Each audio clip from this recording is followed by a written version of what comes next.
Selamat pagi, saya coba sampaikan beberapa tips untuk membuat bab 1. Kalau tidak setuju atau ada yang mesti diperbaiki, dipersilahkan. Pertama adalah siapkan 6 kertas kosong. Ya, jadi nggak usah buru-buru nulis di depan laptop. Ya, siapkan 6 kertas kosong. Satu kertas kosong itu untuk bagian 1 dari bab 1, bagian 2 dari bab 1, bagian 3 dari bab 1, dan seterusnya. Kemudian pada kertas pertama itu yang ditargetkan adalah menulis pertanyaan dari penelitian atau pertanyaan dari skripsi, karena disitulah salah satu poin yang dinilai, ya. Dan jangan lupa harus ada tanda tanyanya dan ada kalimat tanya. Dari 5 model kalimat tanya, umumnya hanya 2 saja yang digunakan. Apa atau bagaimana. Contohnya, apa pengaruh bensin terhadap mobil. Kemudian bagaimana manfaat harga sambal pada bakso. Atau contoh ketiga, apakah pengaruh musim hujan dengan harga sendok. Ya, tentunya ini hanya contoh pertanyaan saja. Ya, dan ini kembali ke judul penelitian. Pilihan kata di judul penelitian itu harus terwakili di pertanyaan pada bagian sekian dari bab 1. Kemudian ini akan menjadi masalah di penelitian dan masalah juga bagi bab 1 kalian kalau kalian menulisnya secara salah, ya. Kemudian kertas keduanya itu hipotesa. Nah, di dalam teori, di dalam prinsip yang kalian gunakan dengan metode penggunaan statistik kuantitatif, ya, itu akan ada hipotesa. Contohnya itu H1, H2, ada pengaruh atau enggak ada pengaruh. Ini harus kembali kepada teori dan prinsip yang kalian gunakan. Kemudian ini bagian 1 dari kertas tersebut, ya. Walaupun ini ditulis kertas ketiga, ini bagian 1 itu merupakan pendahuluan dari skripsi. Sebut saja kalian perlu ada 4 paragraf. Nah, 4 paragraf ini mesti dikait-kaitkan atau ada kaitannya sama daftar pustaka. Daftar pustaka tentunya terkait sama kalimat tanya yang tadi kalian bikin, ya. Daftar pustaka tentang bakso, daftar pustaka tentang libur sekolah, daftar pustaka tentang harga bensin, ya.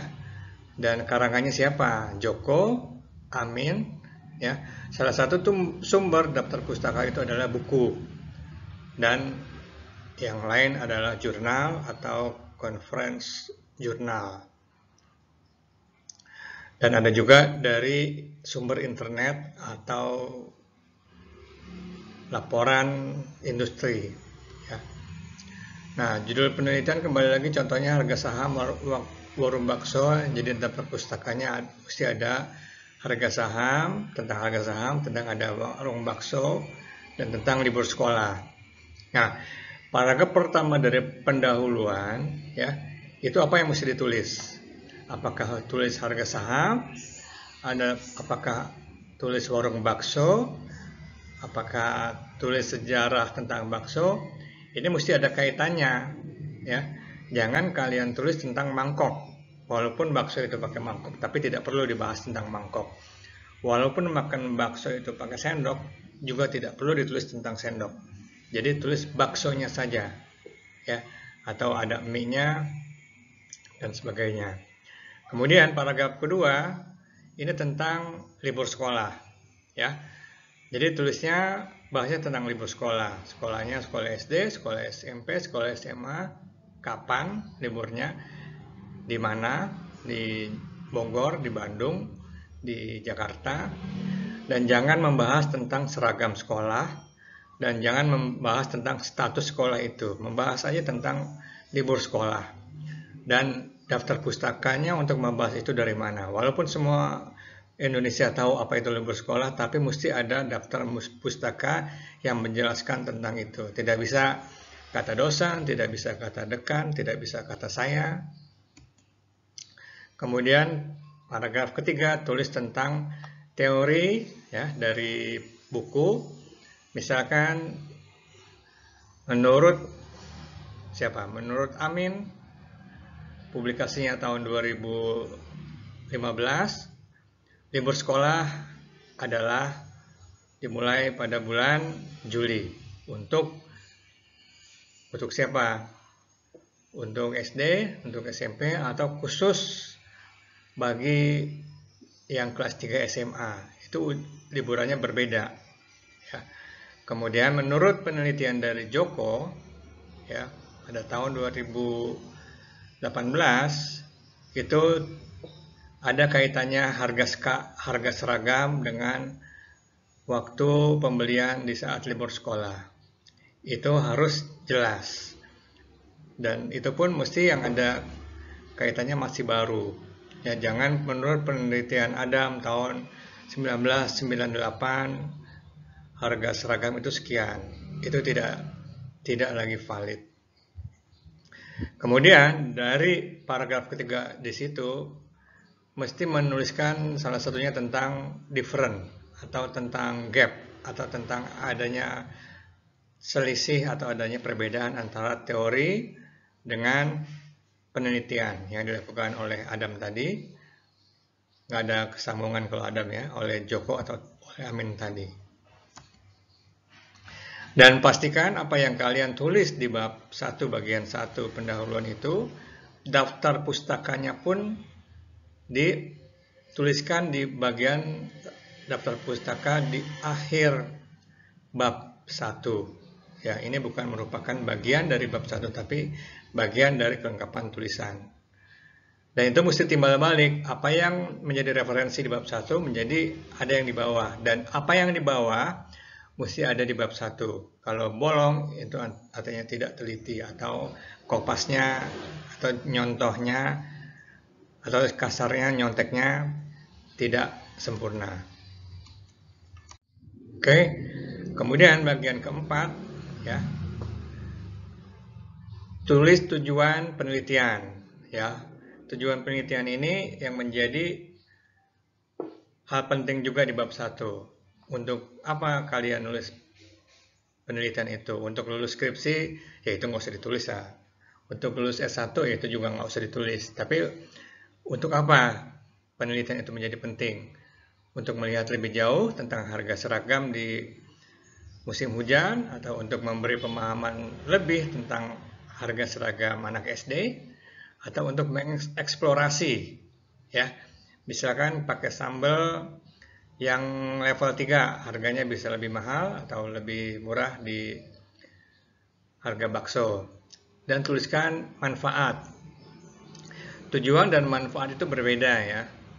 Manfaat itu bagi siapa? Bagi tukang bakso, bagi pelanggan atau pembeli bakso, atau bagi para industri bakso secara umum. Industri bakso secara umum kan ada yang di mall, ada yang di online, ada yang di gerobak dorong, ada yang di kaki lima.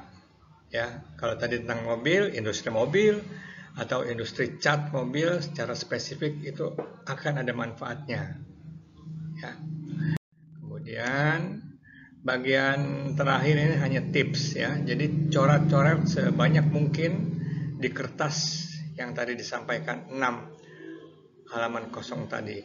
Kalau kurang dicoret, ditambah, kemudian kembali ke daftar pustaka. Oke. Kalau kurang daftar pustakanya, dibaca lagi, lebih banyak, lebih menambah wawasan kalian juga. Terus kemudian yang terakhir adalah ikuti format yang ditentukan oleh kampus tentunya, ya. Apakah judul itu dengan 1 Romawi atau 1 Latin, apakah subjudul dengan 1.1, apakah 1A, Kemudian format daftar pustaka pun mesti diikuti, ya. Apa formatnya apa atau APM atau sebagainya. Kemudian lebar batas kanan, batas kiri, batas bawah itu juga diikuti. Jenis huruf untuk judul berapa fontnya, untuk isi berapa fontnya, kemudian spasi, dan ini yang belum ditulis adalah daftar isinya mesti benar, ya. Gunakan aplikasi-aplikasi yang otomatis dari Word misalnya. Untuk kalian yang muda-muda mesti lebih paham, memahami kalau zaman sebelumnya memang mesti manual, kanan kiri atas bawah dicek lagi, diulang lagi.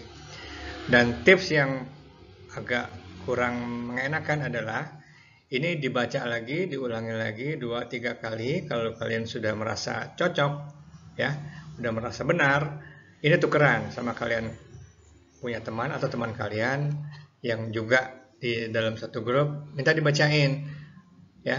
Jadi sebelum ke dosen itu disuruh kalian, itu nama bahasanya kalau di Pasca itu namanya proofreading. Jadi kalian, teman kalian pun baca, teman punya kalian pun dibaca sama teman kalian.